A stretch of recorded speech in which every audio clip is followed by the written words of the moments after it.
This is the Evening News for Tuesday, September 2, 2014. I'm Michael Young. Thanks for joining us. Making the headlines tonight. Guyana Post Office Training Center robbed millions in broad daylight. Cayuni murder accused remanded after police launched manhunt.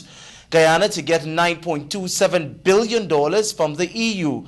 More fogging exercises planned as chikungunya spreads near and far. And how does a maintenance clerk buy a Lexus? It's now time for the news in detail. The Guyana Post Office Corporation has once again been attacked as armed bandits targeted the Postal Company's training center located on the corner of Carmichael and Lamaha Streets, Georgetown. Details in this report. Based on information reaching the evening news, the robbery occurred sometime around 9:30 hours on Tuesday. Initial reports indicated that the armed men approached the security guard and struck him with an object. The men proceeded into the building where they held up staff and relieved them of approximately $4 million before making good their escape. The stolen cash was money to be used for the payment of old age pension. Police were summoned and are conducting investigations. The security guard, who is attached to the Sentinel Security Services, was taken to seek medical attention for his injury and has been hospitalized. However, when contacted, Postmaster General Henry Dundas said that the incident is being investigated by both the police and the GPO. Dundas could not confirm how much money was stolen, since they are still auditing the amount missing. He refused to divulge any further information on the robbery since investigations are still ongoing, and he is yet to receive a full report on what transpired earlier in the day. The Postmaster General noted that he is concerned about the frequency of such attacks on the corporation. He disclosed that following the incident on Tuesday, he had engaged the heads of department in a meeting where they discussed implementation of additional security measures to prevent such reoccurrence in the future. After a manhunt was launched by the police force for Colin O'Neill Blair, he was apprehended today and charged with murder when he appeared before Magistrate Judy Lashman in the Georgetown Magistrates Court. It was alleged that on June 18, 2013, at Far Bagdam Cayuni River, Blair murdered Roy Stone Sylvester Greenwich, also known as Roy, in the furtherance of a robbery. Blair was not required to plead since the matter was deemed indictable. According to information received, on the day in question, Blair attacked the deceased with a wood, dealing him several lashes to the head. Greenwich succumbed to his injuries days after. Blair was remanded to prison and is set to return to court on September 10, 2014. As investigations by the Ghana Revenue Authority continue, revelations made so far beg the question, how does a maintenance clerk afford two luxury Lexus SUVs? Were they bought by simply using his status as a remigrant so that the vehicles could be imported to Guyana and duty-free concessions had? Who really benefited? Details in this report.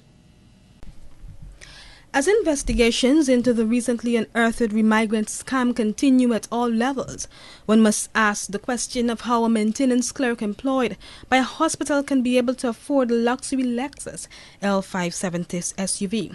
The main parties in the investigation, Narantandio and Garbasi Brinchnanan, resided in the United States for an unknown number of years before they took a decision to pack up shop and return to the local shores.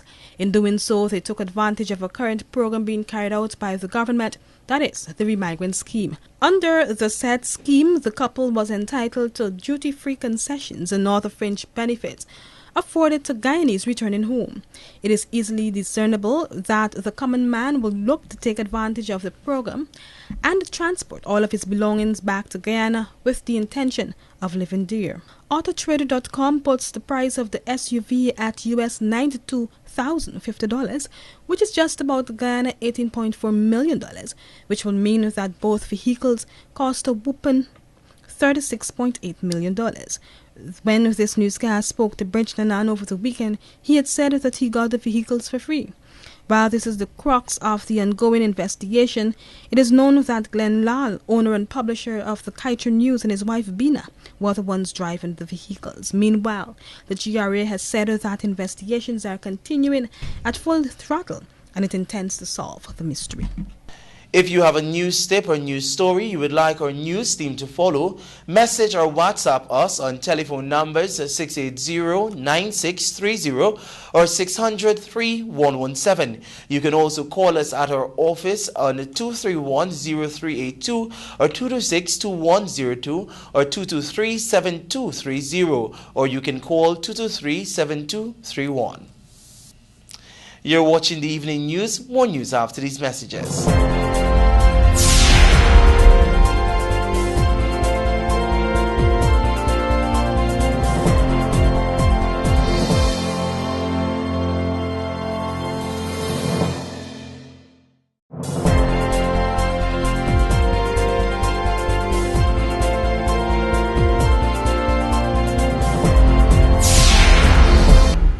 Welcome back. Thanks. Staying with the evening news.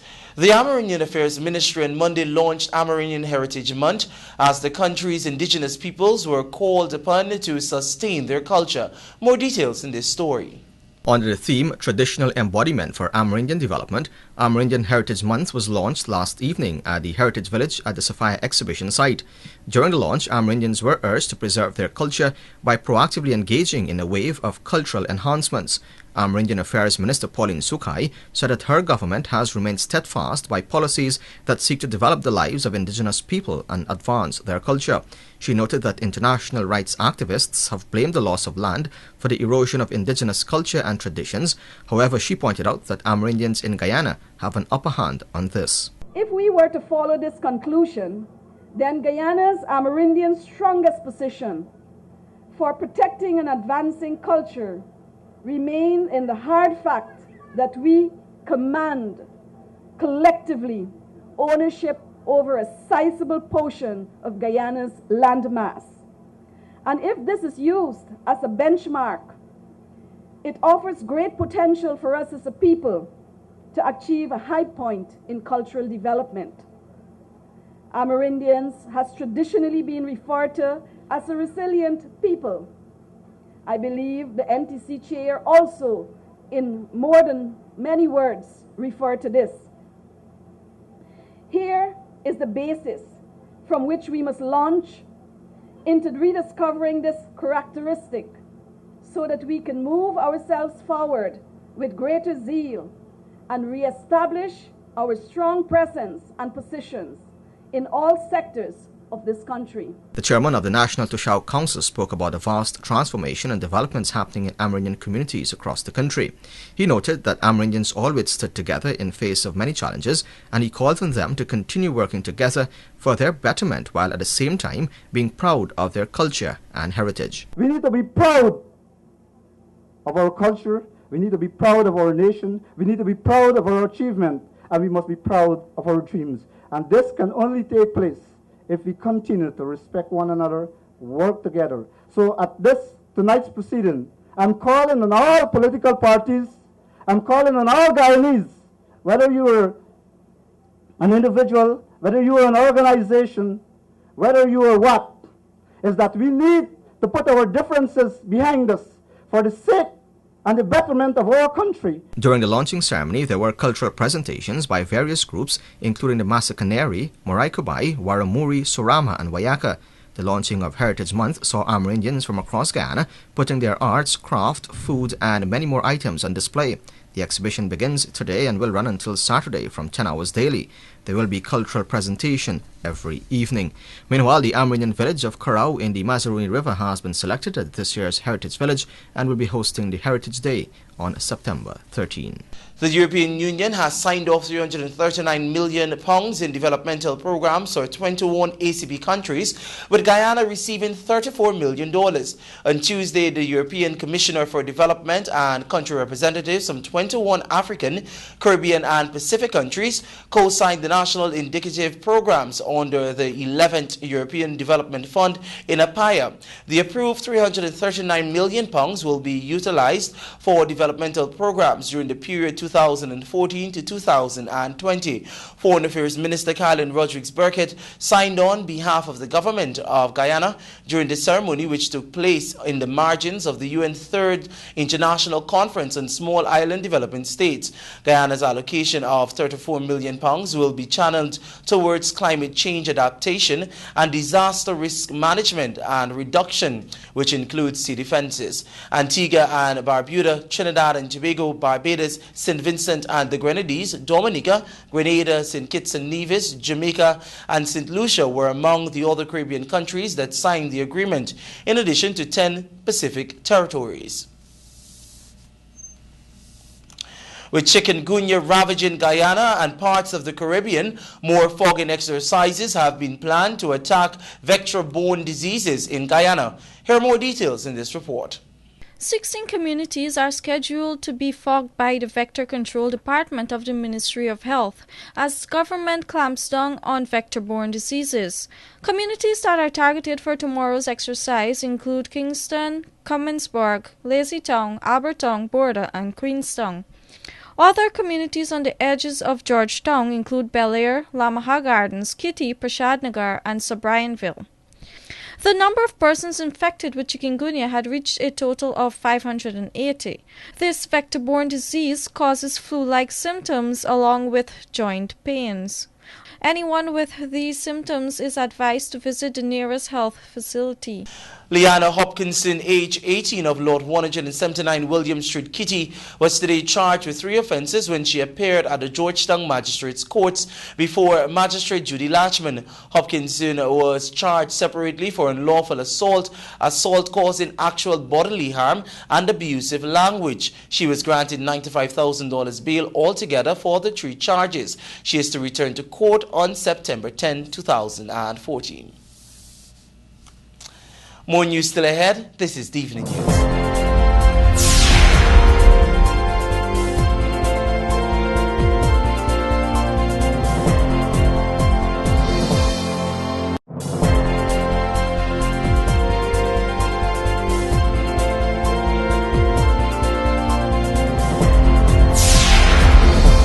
Welcome back. Thanks for staying with us. A 38-year-old carpenter was sentenced to 12 months imprisonment after pleading guilty to a simple larceny charge. Juman Narain is accused of stealing 1 wood spray valued at $1,595 from Survival Supermarket. According to the facts of the matter, on the day in question, Narain entered the store and was seen by the security guard picking up the wood spray and putting it in his pocket. The security confronted him when he exited the supermarket and told him of the offense, after which the police came and arrested him. In Narain's defense, he told the court that he was drunk and was not fully aware of his actions. With this, police prosecutor Michael Grant said that the article is at the police station. He was then sentenced to 12 months imprisonment. More concessions are in store for miners, as we hear in this Svetlana Marshall report. Ghana Coal and Diamond Miners Association President Patrick Hardin disclosed during a recent interview with the Evening News that the Ghana Revenue Authority will soon grant major suppliers within the mining industry concessions for a list of equipment. We've asked for a list of items that on the GRA regulations are duty-free. And what we'd ask for is if an individual mine has to bring in and apply for duty-free concession, that's a lot of work. So we ask like the major suppliers, like Crown Mining, Joe Hill, and those major suppliers get the duty-free concession. So then they will bring in the items duty-free and pass it on. I think that is in the process of being approved. I've seen the list yesterday, so I think that's in the process of being approved. He said President Donald Ramatar's announcement that duty-free concessions will be granted for a particular type of vehicle is greatly appreciated. Hardin said the association had long campaigned for these concessions, and it is most pleasing to see them finally being granted. The association has been advocating for the longest while for 4x4 closed vehicles. As you know, most of the vehicles now that apply the interior are 4x4 open back. And open back is not safe because of one, people can fall out, of course. 2, We have a lot of women in mining now, and the safety of the personnel. 3, security, because an enclosed vehicle is a more secure vehicle. In July, the Natural Resources and the Environment Minister, Robert Postal, announced a menu of measures that are expected to cushion the impact of falling gold prices. At the time, Postal indicated that more than $1.5 billion will be expended on road repairs within the 6 mining districts of Guyana. Additionally, he disclosed that the Guyana Geology and Mines Commission, GGMC, has granted a license to the GGDMA for the import and distribution of fuel. The regulations that will govern this transaction, however, are still being worked out. The Health Ministry has made significant strides in the provision of audiological services, but the shortage of equipment remains a problem. Svetlana Marshall reports. Dr. Ruth Quaco, coordinator of the audiological training program within the Ministry of Health, has admitted that there's a shortage of equipment in audiological clinics across the country. It was explained that oftentimes the incorrect equipment are bought, while in other cases priority is not given to the most important equipment during the procurement process. But Dr. Quaco said these are just some of the many challenges facing the department. Calibration of equipment still an issue. We still have to bring an expert from the USA to do yearly calibration of all our equipment. And this is very costly venture. It is hoped that very soon a Guyanese will be identified to go for calibration training, and tools for calibration will be procured so that this process will not be so tedious. Currently, there are 11 audiological clinics in Guyana, with 3 in Region 10 and 1 each in Regions 1, 2, 3, 4, 5, 6, 7, and 9. Focusing on the identification, treatment, and rehabilitation of hearing impairments and persons with balance problems, the clinics perform hearing tests. Additionally, they make ear impressions and ear molds, fit repair, and service hearing aids. But though the Health Ministry has been able to expand audiological services across the country, some departments are understaffed. One person, one staff, audiology staff running one clinic. The far-flung regions are at a disadvantage in terms of getting ear impressions and ear molds done from Georgetown, and that reaches up to the regions, but we're working on that. However, she anticipates that these problems will be addressed before the end of the year. By 2015, she said more attention will be given to far-flung communities. Audiology in Guyana dates back to 1998 with the launching of Ear Care 2000 project. At the time, the project was sponsored by the Commonwealth Society for the Deaf, now known as Song Seekers, in collaboration with the Health Ministry.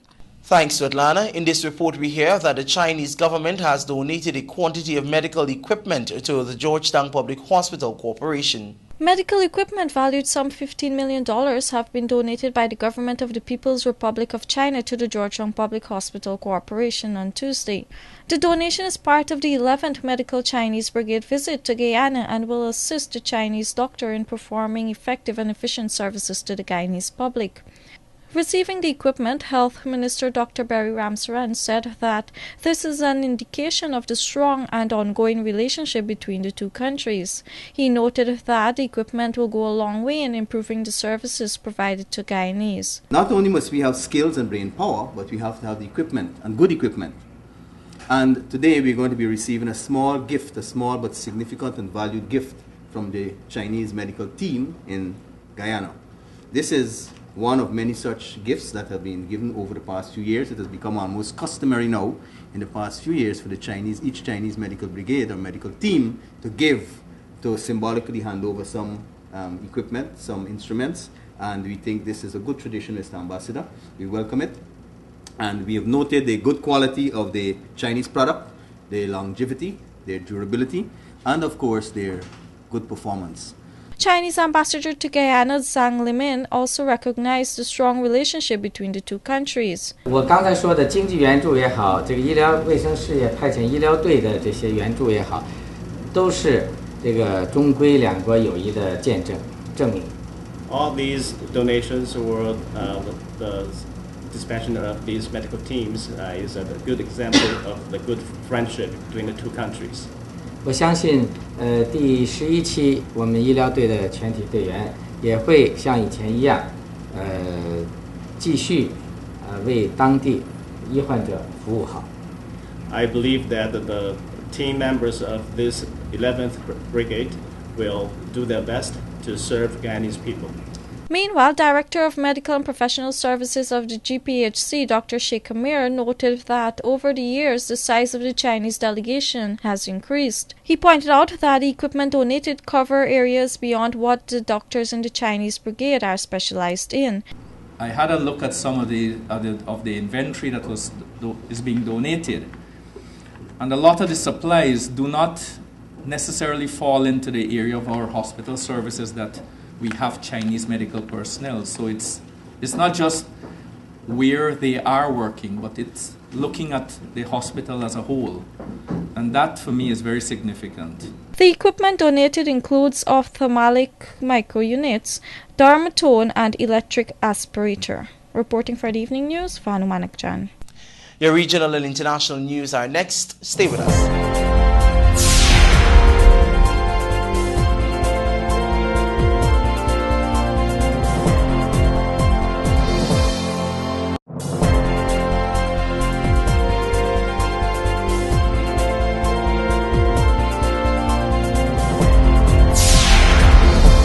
Welcome back. Thanks for staying with the Evening News. Let's take a look at what's happening in our neck of the woods and the wider world. Regionally, Grenada has signed a memorandum of understanding with the United States to support the island's efforts to transition towards renewable energy while reducing reliance on imported fossil fuels. Grenada's Prime Minister Dr. Keith Mitchell, who is attending the International Conference of Small Island Development States in Soma, said that this was a major partnership between Grenada and the United States to help the transformation of Grenada's energy sector.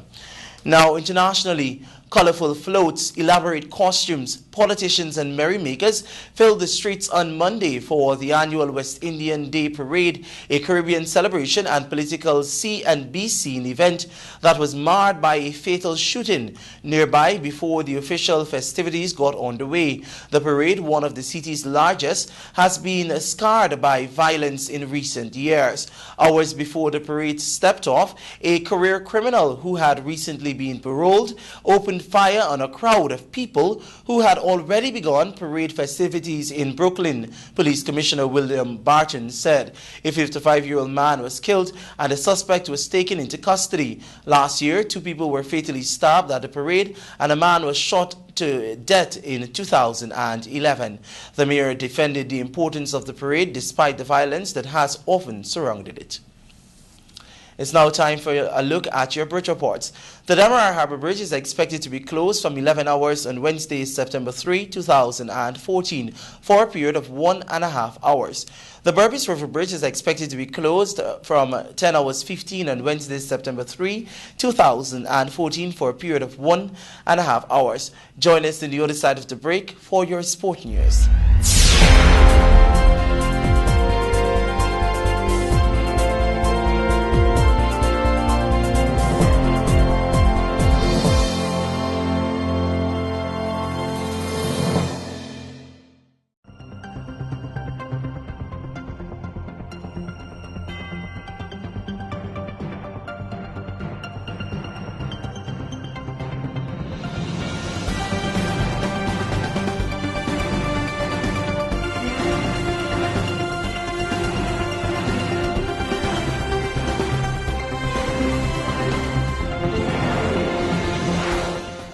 Welcome back. Thanks for staying with the Evening News and TVG Channel 28. It's now time for a look at your sportscast. But first, let's take a look together at the headlines. Golden Jaguars swing into action tomorrow. Berbice Cricket Board kickstarts 75th anniversary celebrations. Chandrapal hits big ton against Bangladesh. And India beat England to win series. Our sportscast is sponsored with the kind compliments of Macor. We believe that everything worth building should be built just once.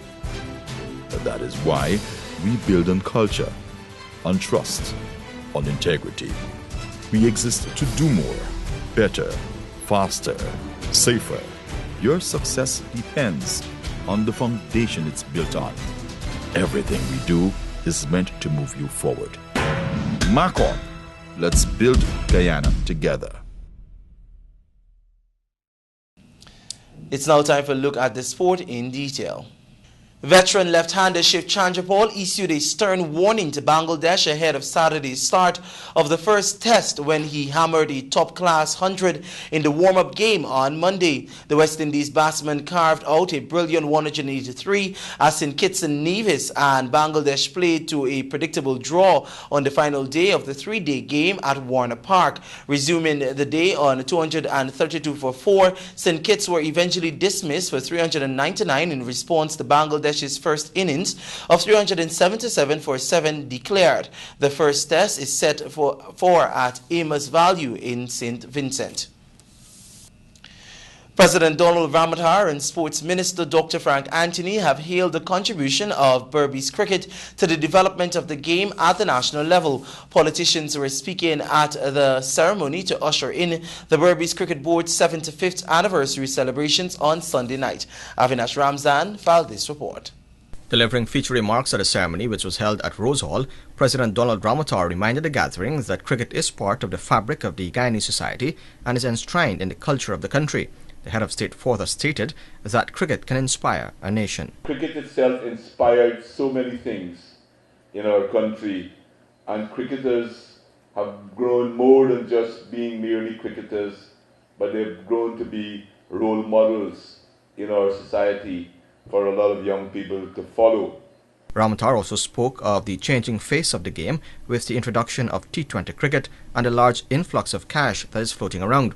He said the government is not oblivious to those changes and has been making the necessary investment to ensure Berbice and by extension Guyana's cricket is not left behind. Cricket is changing and we all have to adapt to the changing times.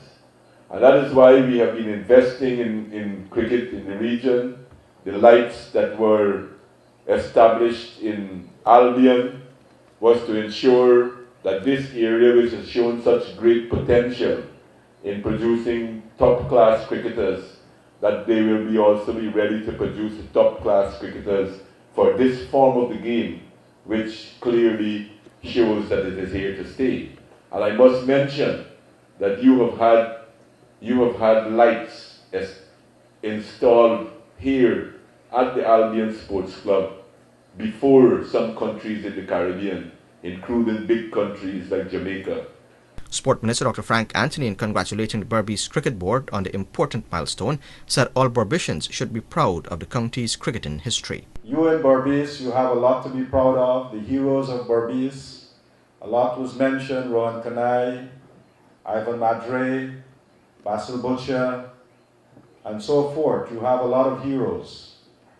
And I was saying, when I was looking at the little exhibition that you have at the back, that perhaps we also need to think about some of the mentors of these heroes that we have. And one of the names that perhaps, I don't know how many of you know this name, Johnny Tika Singh, who was a mentor to people like Ivan Madre, and he spoke about his mentorship in some of the interviews that he did. And I think we need also to look at those persons. The ceremony kick-started a month-long celebration to observe the 75th anniversary. At Sunday's ceremony, the county's 11 Test cricketers, along with past and present administrators. India set England to a humiliating 9-wicket defeat to win the 4th one-day international and clinch the 5-match series 3-0. Set only 207 to win. Ajinkya Rahane made 106 and Shikhar Dhawan 97, not out as India won the 117 balls to spare. England never recovered from the slumping to 23 for 3 after being asked to bat. Only Moeen Ali, who made 67 from 52 deliveries, showed any sort of fluency, and England's 206 all out always looked way short of being competitive. After a 2-year hiatus, the Golden Jaguars, Guyana's senior national men's football team, will swing into action tomorrow in the Caribbean Cup qualifiers in St. Kitts. Details from Avinash Ramzan. The Golden Jaguars last played as a unit on November 16, 2012, losing 2-1 to Grenada. Since then, the team has been dormant as a power struggle at the administrative level of the game meant that little or no football was being played.